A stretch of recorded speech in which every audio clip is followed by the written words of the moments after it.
All right, folks, while I'm re-getting things set up, I'm going to have one more day where I'm actually going to have you guys take attendance for yourselves. So go ahead and just write your name on here. Please do that legibly. If I can't read it, I'm just going to mark you absent. And then that will be a real bummer. Okay, let me hold this up.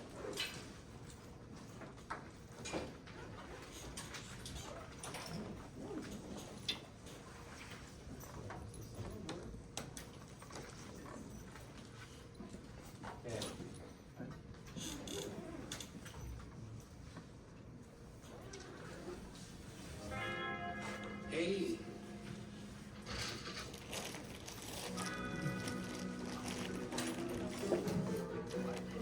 I'm applying for a new villain loan. Go by the name of Vector.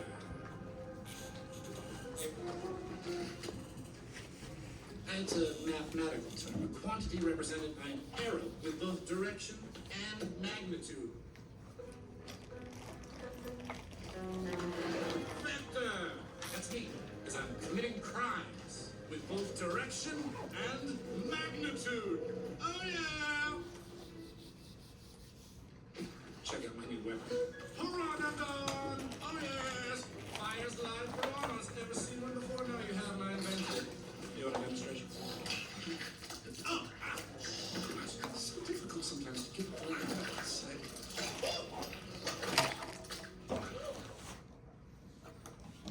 Vector. Okay, that's all.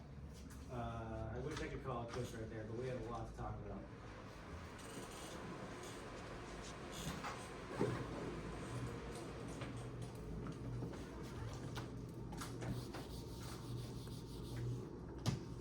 Okay, so picking up where we left off on Monday.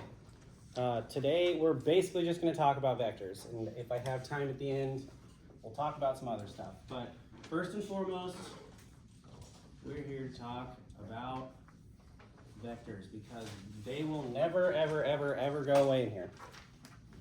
Okay, someone remind me what I said about what a vector is. Anybody? Someone remind me what vector said just now? Yeah, go for it. Is the distance, this is a magnitude. Yeah, magnitude and direction. Okay, those are the things we care about. Okay, so the two things we need are magnitudes and we need a direction. And that will completely, I guess a magnitude and direction for one vector. Okay, sweet. What was the other part that Vector said from Despicable Me? There was another thing that he said. A physical quantity represented by an arrow. Okay, this is a really crucial thing here. I'm going to draw a line on the board. And everybody gets to watch Mr. S struggle with drawing a line with a meter stick on a whiteboard. It's harder than it looks. I don't really care how long it is, okay? That has a length, okay? We can all agree on that, right? Okay, I want to draw, as a starting point for this discussion, I want to draw my axes in the most convenient way I can think of, which is I'm going to say that that's my y-axis and that's my x-axis. I don't even want to worry about a z-axis, not until chapter 11. Okay, so let's see. I'm going to measure this, okay? That turned out to be, I don't know, we'll call it 73.5 centimeters, okay? So from here to here, that is about 73.5 centimeters, okay? Sweet, just measured the length, that's all I did. Okay, does it matter? Okay, I'm gonna erase these. I didn't like my first set of axes. I didn't like it. Okay, I'm gonna move them over here. Can we chill today? Okay, I'm gonna draw my axes over here. Okay, this is not a trick question. Has the length of my arrow changed? No. No, this is not a trick question. Aside from me maybe erasing a little bit, right? It didn't really change, right? Okay, so there are a couple important technical details of vectors. Okay, what happens if I decide to tilt my axes like this? Okay, and I move them over here. Okay, did the length of my vector change? Not a trick question, right? No, it absolutely, aside from me maybe erasing a little bit from the end, okay, my length of my magnitude, sorry, the length of my arrow didn't change, and it doesn't matter where my coordinates are, so where my origin is, and it doesn't appear to matter how I orient them, okay? The vector's length, okay, once I've said this is my vector, okay, once I have described that, it doesn't matter where it is or how my vector is oriented, I will get the same thing no matter what, okay? And that is a really important detail here, okay? So, that's the other thing that I'm gonna write down here. Represented by an arrow, okay? Represented by an arrow. And now I'm gonna erase this. Okay.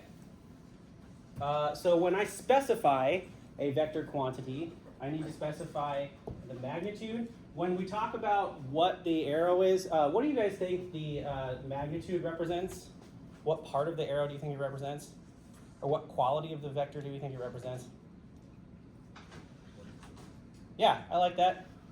This tells me the magnitude, tells me the length of my arrow,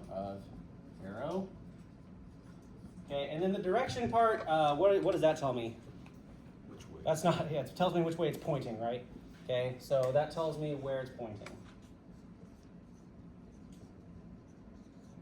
Okay, so let me start with a simpler example. Okay, so I am working just on a number line, okay? So on a number line, so this is 1D, one dimension.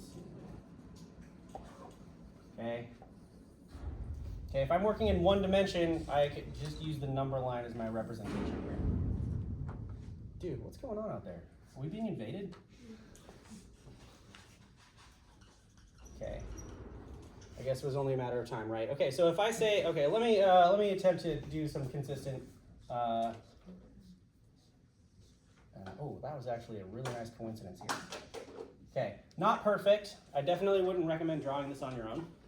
If you want more precise drawings, use graph paper. Okay, but let's start here. I'm going to say that this is my origin. I'm going to use a big O for origin. Okay, and that means 0. Okay, so if I say that I have a vector in one dimension, usually when we specify a vector, when we write it on the board, usually we use a letter, some symbol to represent it, and then when we write things down, we'll use an arrow on top. Okay, something like that. Cool? This is just so, this tells me the arrow on top tells me that it's a vector. Okay, in your textbook, it might be different. Okay, in your textbook, you might see boldface. Boldface letters represent vectors. Okay, just a warning. Okay, I can't write boldface. I don't, and I feel like it would waste too much time. It's just easier for me to write down an arrow on top. Okay, so if I write down, let's say my vector in one dimension is, I'll just say 2 centimeters. Okay, I'll say each of those ticks is a centimeter. Okay, how would I represent this arrow? Okay, I'm going to start at my origin, and then how many ticks to the left or right am I going to go? Not a trick question. 2 centimeters. Hey, it's going to go 2, and then is there a positive or a negative sign in front? Positive. It's implicitly a positive. So typically we say, I didn't specify that though. Okay, typically that means that I'm going to go 2 to the right. Okay, I'm going to switch colors. Let's go back to black. Okay, ta-da, and that would be our vector V. Okay, not so bad, right? With me so far? Cool. All right, let's try again. Let's put a minus sign in front of that. Okay, now what do you think happens? It goes the opposite direction. Just points in the opposite direction. Okay, I'm gonna use pink for this one. I'm using very Valentine's Day colors, but it's not intentional, I promise. Okay, that's V. We'll say that that's minus V. Okay. Cool. Not bad, right? Hey, chill. Okay. Okay, so here's my question. When I put that minus sign in front, does the length of my vector change? I don't think so, right? The length, just the net length of that thing doesn't change. The only thing that changed was the direction it's pointing. Okay? Cool. All right. Let's try something a little bit trickier now. Okay, let's bump it up to 2 dimensions. Okay, this is the part where things start to get weird. Okay. Now I need two axes. Okay. My favorite, and I think yours as well, is having an X and Y, something like that. And typically, we'll stick with standard stuff right now. So there's that, and then that'll be positive Y, positive X, and this is negative Y, and that's negative X. Okay, I hope that that's not a stretch. Okay, and just to be completely clear, that's the origin, and I'm going to just use a big O like that. Okay. Okay. Now I need 2 things to specify my direction, right? Don't I need a Y and an X? Yes. Okay. If I specify, okay, so here is how I specify a vector for the direction part. Okay, so for the magnitude, I don't know. Someone give me a number between 1 and 10. 10. 10. I like it. Okay. I'm gonna say 10. Okay. Someone give me another number between 1 and 10. 2. 2. Okay, sweet. Okay, so I'm gonna say 2, and I'm just gonna put a little X here with a little hat on top. And I'm gonna do 2 with a little Y hat on top. Okay, I'll explain what the hats mean in a minute. Okay. Okay, so they're both positive and minus, they're both positive. So it's gonna go to the right 10 steps. This tells me how many steps to the right or left I go. So I'll just pretend like I actually made axes. I'll go 1, 2, 3, 4, 5, 6, 9, 10. Okay, so I'll go there. And then I go 2 steps up. So that'll be 1, 2, okay. Okay, and that is where my vector points. Okay, with me so far? Okay. Okay, let's do something a little bit different.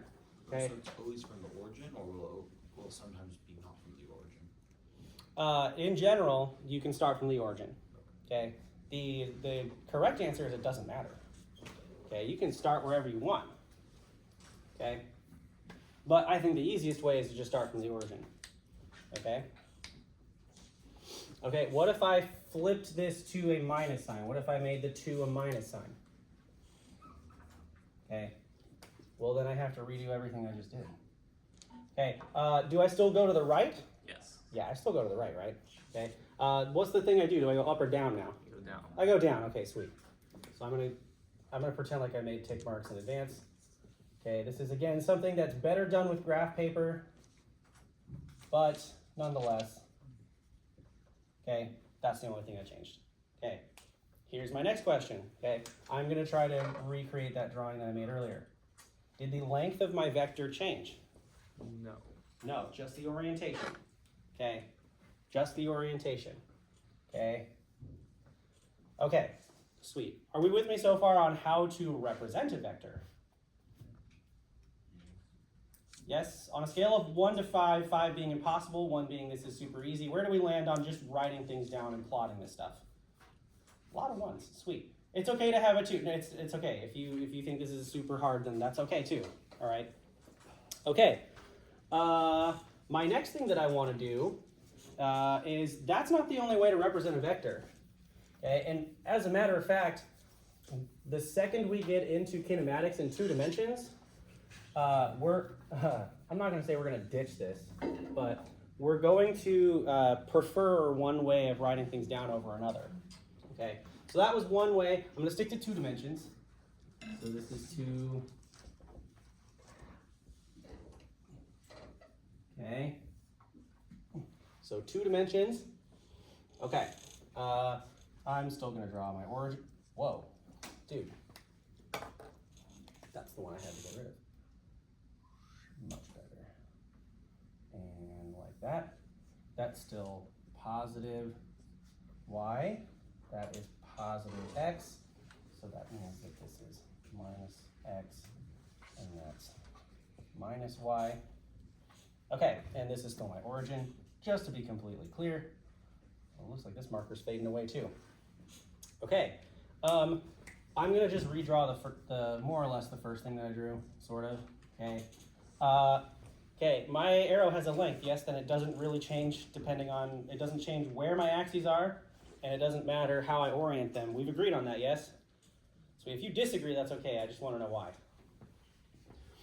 So my length doesn't change, and it doesn't really matter how I orient this. I can define this in terms of a length and an angle. That is another way that I can represent this. Okay, so let's say, for example, that I specify my angle and I specify my magnitude, okay? The way for when we write a vector down, when we write its length, or the length of the arrow, or its magnitude, so some arbitrary vector v, okay? The way we represent the magnitude is we put the absolute value bars around the vector, okay? And this tells me the I'm just going to say arrow. That is the magnitude. Okay, that's my magnitude. This can be kind of confusing in your textbook, okay, or in all the textbooks you'll ever see that use vectors. Okay, sometimes you'll just see the letter V.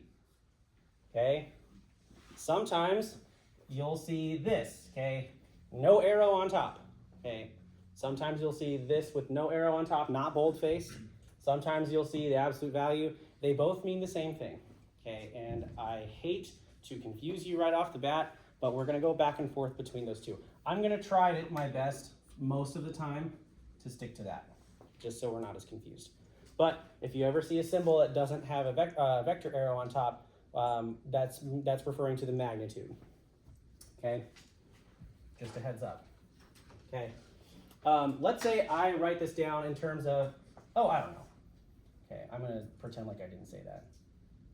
Okay, I want to specify the angle as well. Okay, that's good enough to tell me a magnitude and a direction, right? Do I need anything else? Once I've set my coordinates up, then that's kind of it, right? Sweet. Okay, so someone give me a number between 1 and 10. 4. All right, sweet. I'm going to say this is 4. Oh, I'm just drawing things. Okay, someone give me a number between 0 and 360. 90. 90. All right, come on, guys. All right. Okay, so sweet. Typically, when we measure angles, okay, this is something that is more or less expressed to you in a math textbook somewhere, and we're more or less going to assume the same thing most of the time. Okay, but when we measure an angle, it's usually starting at the x-axis. So 90 degrees, where is that pointing, folks? Up. Straight up. Okay. So if my magnitude is 4, and then, and I said that was my magnitude, and I said my angle is 90 degrees. Okay, 90 degrees. I'm going to say that that's 4. Ta-da! You just specified your vector 2 different ways, okay? We did it once when we write down how far to the left or right we had to go, and then how far up and down we had to go, okay? The other way to do this is with a magnitude, which tells me how long my arrow is, and then the other half is telling me the angles, okay? Dude, they must have had a bad fire up there. That doesn't sound very fun, okay? All right, okay, are we with me so far? Just in terms of how to specify and plot a vector down. So far, so good? Okay, my next question to you is, how do I get back and forth between the two? Okay, this is the part, if I had my math toolkit up here, this is the part where I would say your trigonometry knowledge is going to be very, very, very handy, okay? So, I'm gonna erase this one more time. And I'm going to try, I want to get back and forth between those two, okay?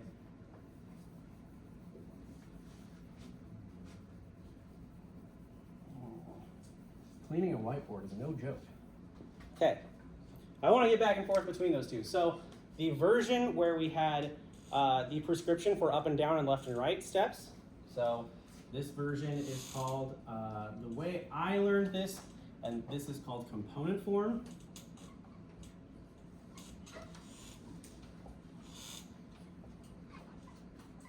Okay. So that means that my vector v, the way I'm going to write this down is with a v with a little subscript of x. That tells me my x component, and then I'm going to attach some other things on in just a second. Plus the little subscript of y means my y component. That's how big my y component is. Okay, and then this is the convention that is used in most physics textbooks of this level and in most engineering textbooks as well. Why these letters are chosen, I have absolutely no clue. Okay, but the thing that tells me how far to the right or left I go, we use an I with a hat on top. Okay, and then this is the version of that for the y direction is a j hat. For what reason we picked what I and j, and then for the z direction k, God only knows the answer to that. I don't. Okay, but these I and j hats are called unit vectors.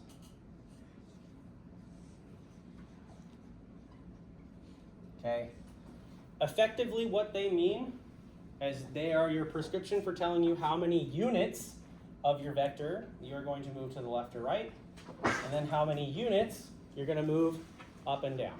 Okay, and then when we have a z component near the middle of the semester, and then basically all the time in physics 4B and 4C, then we'll have a k hat as well. So I will write that down so you can say, oh, I never saw that. You can't say that anymore. So that would be the z direction. Okay, that's what that would look like. Okay, basically until we get to chapter 10, we're never going to worry about that. Just as a precaution. As a matter of fact, for the rest of the day, we're not going to worry about it. Okay, the other version of that, I'm going to erase that, but it's on the record. We did see it. Okay, the other version was when we specify a magnitude and we specified an angle. And that is what I would refer to as polar form. Those of us who have already taken Math 5B are probably shuddering because polar coordinates are a nightmare. Okay, there are some times, and I will just tell you in chapters 10 and 11, polar coordinates is like, it is peak. Okay, but the way we expressed this was in terms of a magnitude, okay, magnitude, and we had an angle. That was the way we have one angle for plane polar coordinates. That's when we just do this on the whiteboard in 2 dimensions. We would need another angle if we were doing this in 3 dimensions, which is why I'm gonna save that for another day. Okay. My goal, however, was to get back and forth between those two. Okay, so let's say, okay, this is the part where I'm gonna try to draw this. Okay, let's say that I start in polar form. So part 1 is I want to go from polar form to component form. So I want to know what my components are. Okay. So I'm just gonna do the positive direction. Okay, so my vector starts here, and I'm gonna say that V, that's the magnitude, and then that's the angle. Okay. I've specified my axes, and I've specified my magnitude and my angle. If I want to know how many steps I have to go to the right, okay, what do you guys think I do? This is basically a triangle.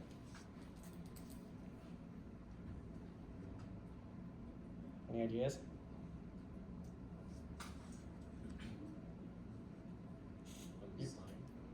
Sine?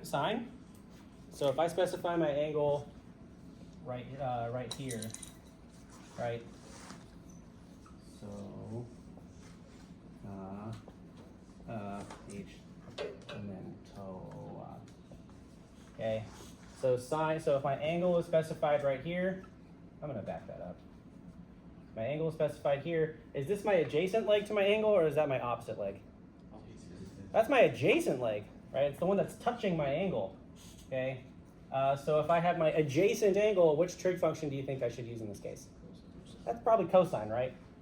So my x component, so I'll say Vx, in this case is going to be my magnitude of V, okay, projected onto the x-axis, which is basically just cosine of theta. Not bad, right? Okay, what about my y component? Okay, I'm going to move that over there. Is that my opposite leg or is that my adjacent leg? Well, it's not my adjacent leg, so what does that leave? It's not the hypotenuse either, right? So that is going to be sine of theta. Okay, in this case, okay, I'm just going to warn you, when we get to Newton's laws in chapter, what is that, 4?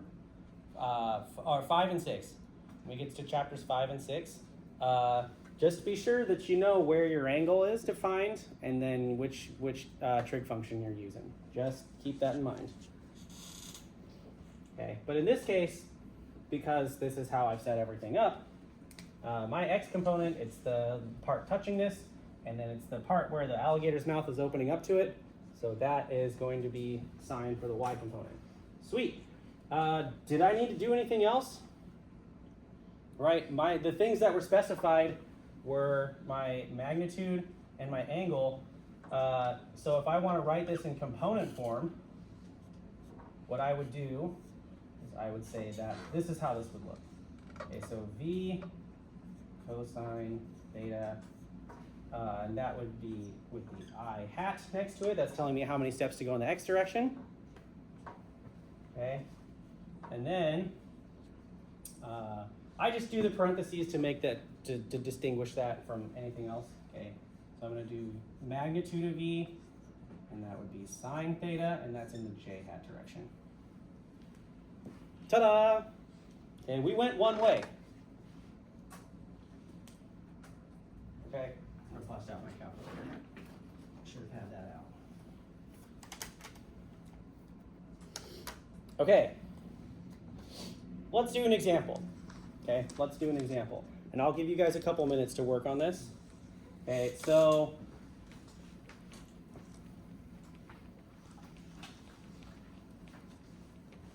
my example, I'm going to write this off. I'm going to write all that information off to the side. Okay, just as a reminder, okay, I have my length. That's an arrow, not a hat. And then I have an angle. In this case, that's Vx and that's Vy. Okay, if I want to write this, that'd be the magnitude of V times cosine of theta, and then my y component, how many steps up or down I go. In this case was sine theta. Okay, sweet.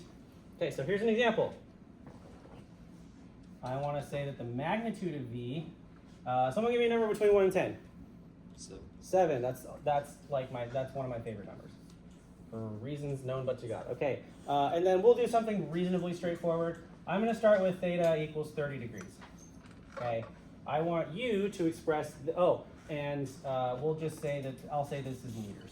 Okay, why not? We'll call it a length.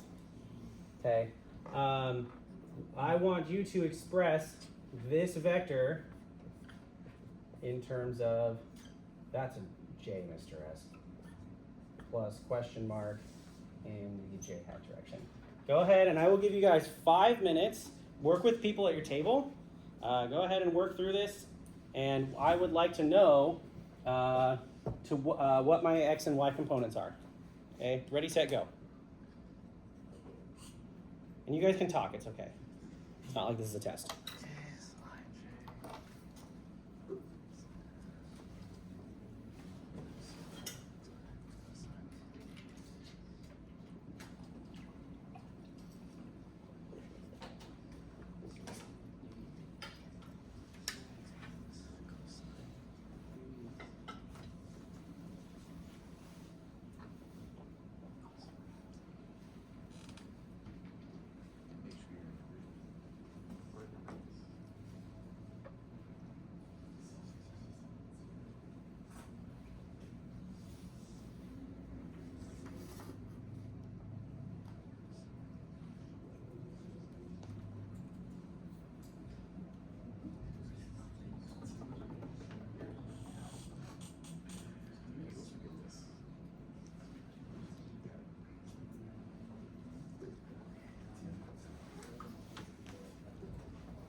rather than 6.0 Yeah. or I'd rather than 6.1. No, it's really small. It's rather than 6.6. But the other one's correct too. Which is right. Just because it's standard practice in physics, I would say stick to the INJ for that. It doesn't. As long as you are communicating to me that you know it's why.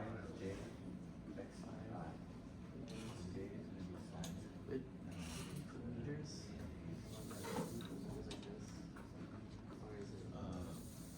Yeah. That's it. I mean, it's in meters, but I don't know. Yeah, so I like your answer. Should we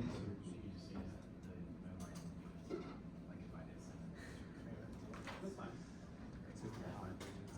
It's like this, hopefully. Hopefully it was correct. Oh,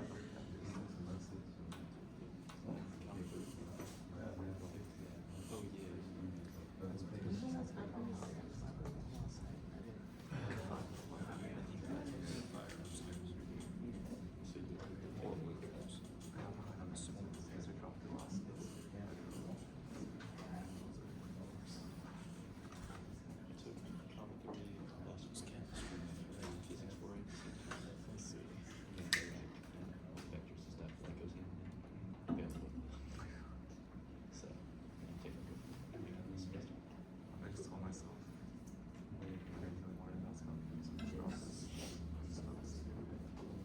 So you're taking coffee?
All right. How did we do? Not so bad. Okay. So what are we? What are? Okay. So I wrote down the formula, right? So if I do the x component. Jeez, dude. Okay. So the x component. Let's take the parts here. So in this case, I have the magnitude. That was. I'm going to write 7 meters. Okay, and then I had cosine of my angle. My angle was specified. That's pretty slick. So that was cosine of 30 degrees. Make sure your calculator is in degrees if we're using degrees. Okay, the answer that I got was something like 6 point, or you wrote down, you said 6. Okay, 6.0, what was it, 6.04, something like that?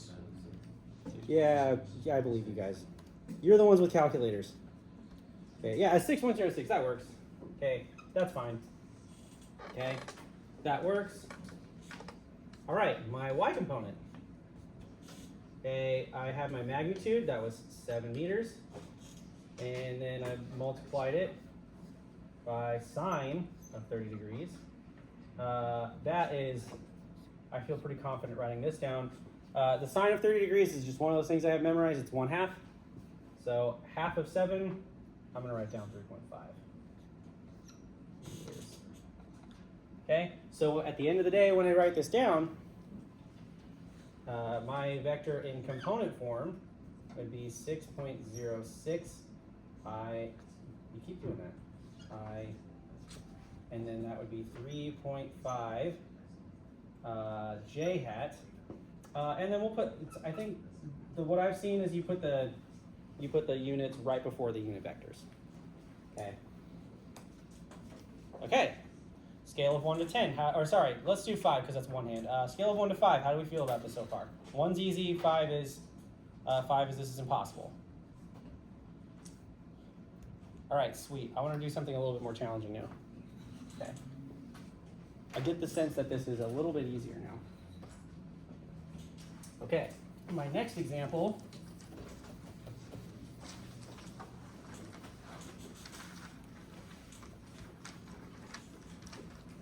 This is more or less, this is going to prepare us for what's to come in chapters 5 and 6. Okay? Gosh, that looks so ugly. Okay, I am done using those. My favorite color is green. I'm gonna use green. Okay, let's try this. Okay, I'm gonna draw my arrow straight down. Okay, this is where, excuse me.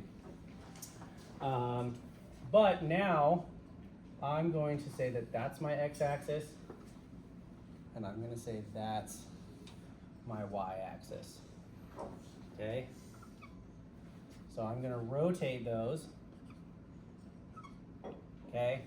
This is something that's a little bit different. So that's, I'm going to say that that's positive x, and that's positive y. This is going to prepare us for what's to come in Newton's laws when we talk about things moving on wedges and inclined planes.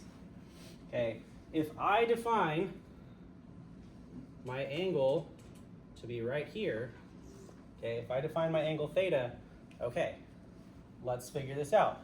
I want to figure out what my y component is, okay? So I want to figure out how many steps down that would be my Vy in that case, okay? Do I use sine or cosine in this case? I would use cosine, but Mr. S, you just said that there's sine, you use cosine. Nope, depends on where you define your angle. Cosine of theta. Okay, so what does that mean I use for my x component? It means I use that. Okay. So Vx would be, and that would be sine of theta. Just in this case. Okay. Sweet. We'll do lots of examples with this when we get to chapters 5 and 6. But for right now, I think we'll stop right there. The other thing I want to do, okay. Okay, any questions as to why we picked sine or cosine? It's literally just the definition of sine and cosine. Okay, it depends on where I define my angle. Okay, don't worry, in word problems, you will always be told. So for example, next week when we talk about projectile motion, okay, when a projectile is launched at a certain angle, it'll always tell you it'll be launched relative to the ground. Okay, so you can just pretend like the ground is your x-axis and that's your y-axis. Okay, no tricks being pulled on you that way. Okay, all right. The other part I want to do is, let's say I've been given components. Now I want to put it in polar form. I just want to know what the magnitude of my vector is, and I want to know the angle it's moving at, or it's pointing. I want to say the angle it's pointing. Okay. So we did polar form to component form. We just we figured out what our axes were, and we just figured out what the building blocks of our vectors were. Okay, those are the components. Now I want to go from component form to polar form. I'm going to give you a warning that this is, at the very least, this is going to come into play for our fourth lab. Fourth lab? It's our third or fourth lab. Okay. Breaking things up into components and writing them in polar form. Okay, so I have a vector v. Okay, and now let's just say, I'm going to keep it simple. I'm going to say that it's 3 meters in the I-hat direction and 4 meters in the J-hat direction. I think we kind of know where this is going. Okay, So I want to draw that. That's important. Visualizing things. So I said I'm going to go three steps to the right. So I'm going to say that that's 1, 2, 3. Okay, and then I'm going to go 4 steps up. 1, 2, 3, 4. Okay, and then where those two things intersect, that is where I'm going to draw. That's my vector. Okay, that is V. Okay, so I know my components. Now I want to go to polar form. What would you guys say if I wanted to find the length of this triangle? How would I do that?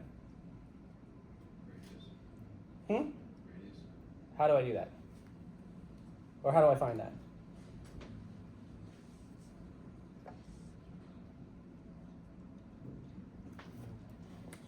I know. Magnitude. Huh? Magnitude. Yes. Okay, using my components, how do I find that?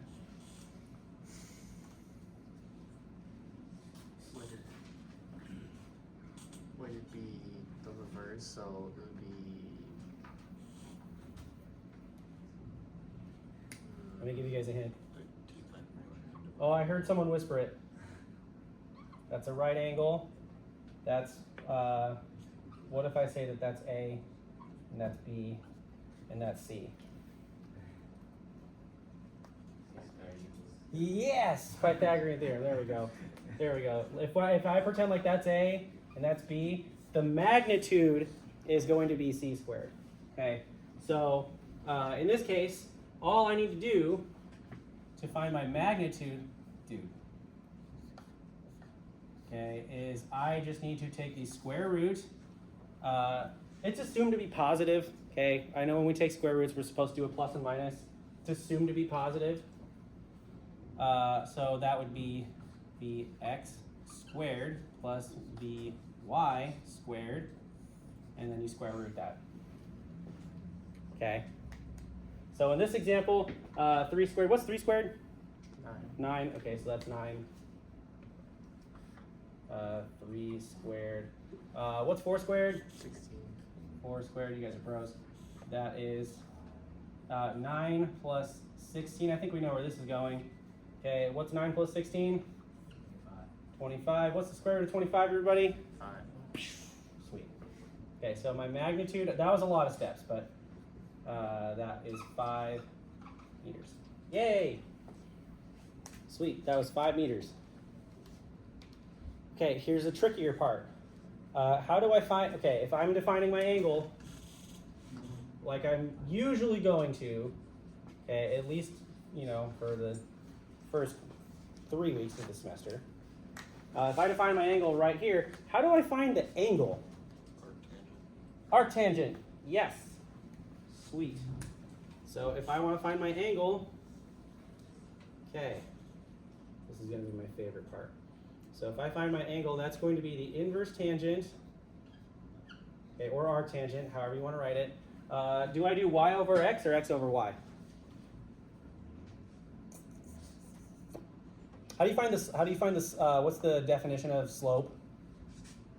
Rise over run. So I'm going to do my rise over my run. So I'm going to do my Vy divided by Vx.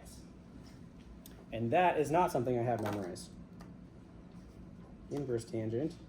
Let's see, my rise was 4 divided by 3.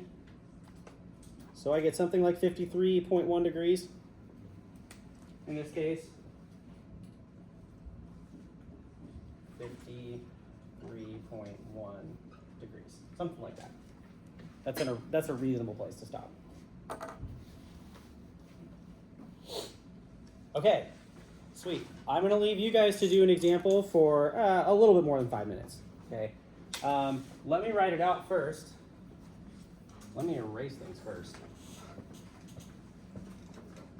Okay, I'm going to erase those things here.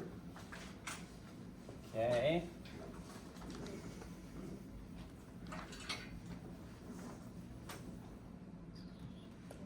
Okay, here is my first part. Okay, I don't think I've used blue yet. let's do blue. I'm gonna do minus 5, and I'm gonna do minus 5. Okay, so here is what I want everybody to do in the next 5 minutes, hopefully. Okay, part 1, draw it. Okay, to the best of your ability. Okay, draw it. Part 2 is find the magnitude.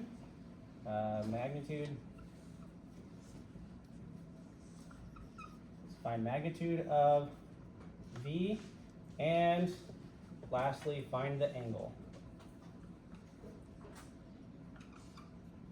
And then no tricks. It's relative to the whatchamacallit, to the x-axis. Okay, find angle theta. Okay, I'll give you guys about 5 minutes. I'll give you guys like 7 minutes. Oh, we'll start with 5. I'll start with 5, and we'll see where we're at. Okay, so 5 minutes. Draw it. Okay, and then go through all the stats. I will write all the parts that we went through just now. Okay, so we did, let's see, magnitude of V.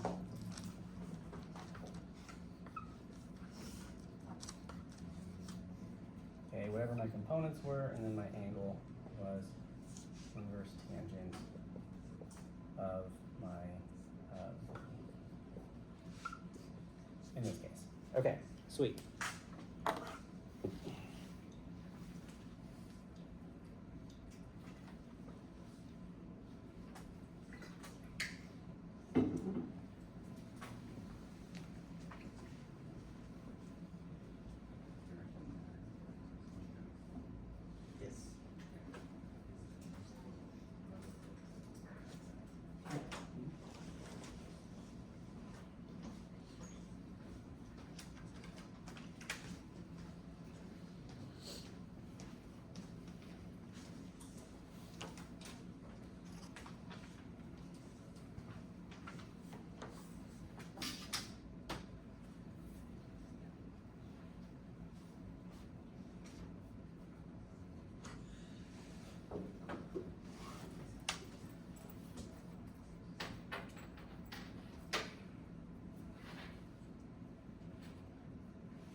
Oh, that's a good question.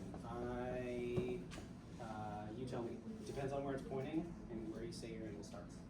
So if my angle starts at the x-axis, I need you to tell me what that angle is. So,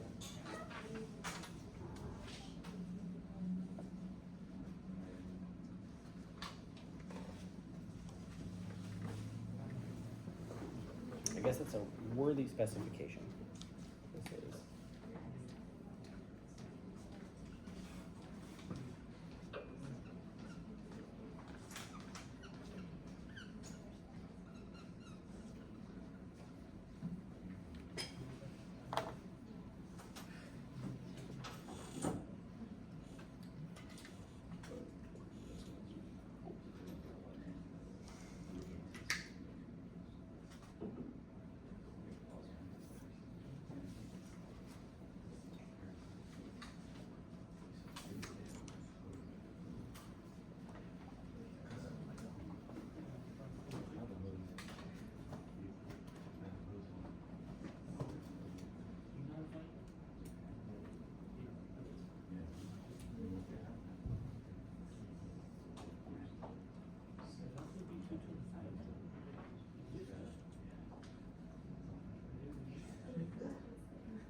All right, how'd we do, folks? What's up? Oh, sweet, thanks. Okay, let's do this. Okay, first things first, I want to draw it. So number one, I need to draw a picture of it. And like that. Okay, so if I have my components, oh, and just to be completely clear, that's a positive x. And that's a positive y. Okay. Okay, so how many steps do I go to the left or right on to the left or right? To the left, how many? 5, sweet. Okay, so I'm just gonna make that up. 1, 2, 3, 4, 5. Okay. Okay, and then how many steps to the up or down do I go? I go down, how many? 5. Obviously, okay, sweet. Okay, so that's 1, 2, 3, 4, 5. This is not gonna be a great drawing. But more or less, something like that. Okay, that's that. Okay, we can check that off. Okay, sweet. Part 2. I want to find the magnitude. How do I find the magnitude? Square root of minus 5 squared plus minus 5 squared, right? So minus 5 squared plus minus 5 squared. Those are my units. And I square root the whole thing. 5 times 5, that's what? 25. So we could do that twice, so that would be square root of 50. I don't want to write down the decimal answer, so I'm just going to do 5 times square root 2 meters. That's fine with me. Sweet. Are we okay with that? Sweet. Okay, here's my favorite part. What's the angle? 45 degrees? Okay, so that's why this is a trick question. Yeah, so if it was 45 degrees, this is what it would look like. Okay, what happened when you guys typed in inverse tangent of minus 5 divided by minus 5? What did you get? You got 45 degrees. Okay, is this 45 degrees Chill. relative to the x-axis? No. Okay, so what do I have to do? I add 180. Yeah, exactly. So my correct answer, okay, because my calculator is deceptive, is add 180. So what does that give me for my angle? That's 225. So 225 degrees. Sweet. And that checks off all my boxes. Okay, so this is a point that I really want to make. This is why drawing things is important. Okay, that's incorrect. Okay, so if or when the day comes when you have to tell me what your angles are, be sure that you draw things out, because your calculator, as we have already discovered, is deceptive. Okay, be sure that you draw things out, because you will get answers that don't make any sense. Okay, relative to the x-axis, your angle was swept out to be like that. Okay, so that's like my fatherly advice to all of you. Okay, is just be careful. That's why drawing things out with vectors is really important. Okay, and that's going to be a really big important point on our lab about vector addition. Okay, any questions on all of that? Okay, on a scale of 1 to 5, how do we feel about this? Okay, sweet, pretty good. Okay, the last thing that I'm going to finish, that I'm going to talk about with the last, 15 minutes that I have, is some of us had questions about this yesterday. Some of us are going to have questions about this in the future. This is an inevitable part of all of your scientific and engineering careers, is significant digits. Okay, I did not understand this until I actually started putting this stuff to use. But significant digits I think are best learned by example. Okay. Okay, I'm going to stick with blue. It's not a very panicky color. There is sig. I'm just going to call these sig figs. Sig figs. Okay, here's why significant digits matter. And this is not something that many people tell you. At the very least, it is a way from delineating between professionals and amateurs. Okay, that is at least like reason number one why I should care. The other thing is that every time in your scientific and engineering careers, you write down a number, every detail about it communicates something. Okay, even the amount of decimals that you use and the amount of numbers that you have. So for example, where's my meter stick? Here it is. Okay, my meter stick, right up here. Okay, it measures to the millimeter. Okay, so if I, let's say that I measure something, I don't know. I'm going to measure the length of one of these markers. Okay, I'm going to hold it up to the end, and it turns out to, in my eyes, to be, I don't know, about 12 centimeters. Okay, so if I write that out in, so the length of my marker with the cap on, I'm going to write it out as 12.0 centimeters. That 0.0 at the end tells me that I am capable of measuring to the millimeter. Okay, so for example, what I don't want to see and what I'm not capable of doing on my meter stick, I am not capable of measuring things that precisely. Okay, I don't know what that's called in terms of a measurement, but it's not a millimeter, that's for sure. Okay, that's very precise. Okay, if we had calipers, that might be able to do the trick. Okay, another way of writing this out would be 120. That'd be 120, Mr. S. 120 millimeters. Okay. Okay, that is as precise as it gets. Okay. If I were to multiply, so for example, here's my favorite one. Pi times 1. Okay, multiplication is going to be the thing we do most often. Okay, if I were to get the correct amount of significant digits, how many significant digits is 1? Not a trick question. 1. It's just 1. Okay, so if I wanted to do the correct significant digits of pi to one significant digit, what would that be? What would my end result be? 3. It would just be 3. Okay. That tells me that I'm capable of measuring things. If, like, let's say this was meters, okay, I would only be able to measure things in terms of meters. Okay, so I don't care about decimeters. I don't care about centimeters or millimeters. Okay, what about, this is going to hopefully hammer home the point. Pi times 1.0.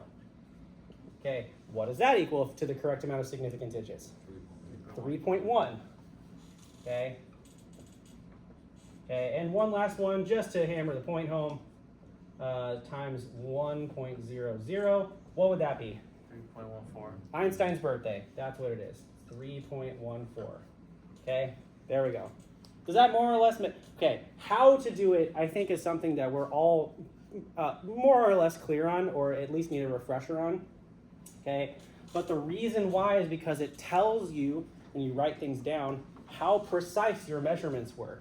So for example, okay, when we do a lab, and let's say you have to measure the length of a marker or something, okay, and you do some math on it and you have an angle or whatever, and if I see something like this where, let's say you did your math and you got 11.56789213 meters, okay, I'm going to have some serious questions about how you got that level of precision.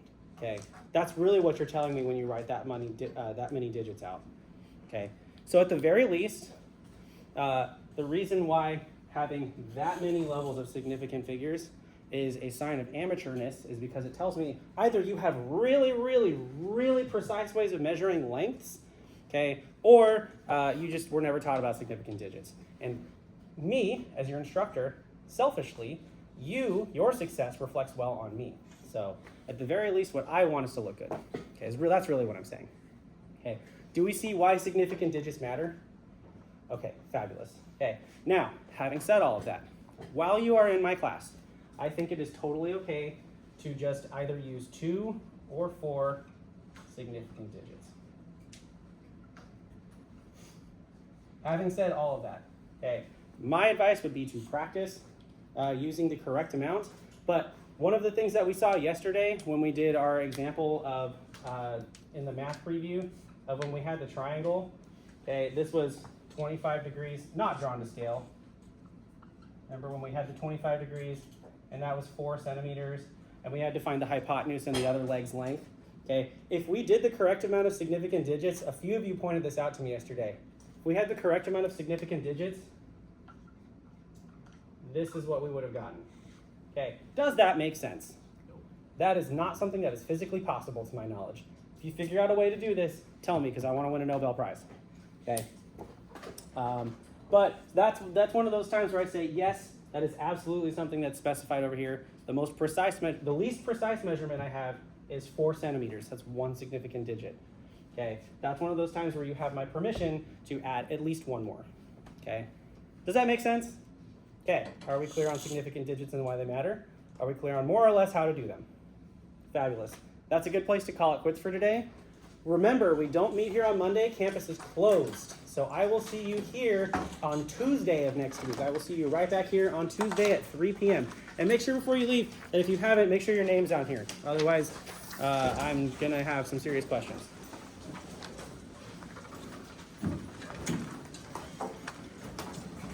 Why did I do the same thing?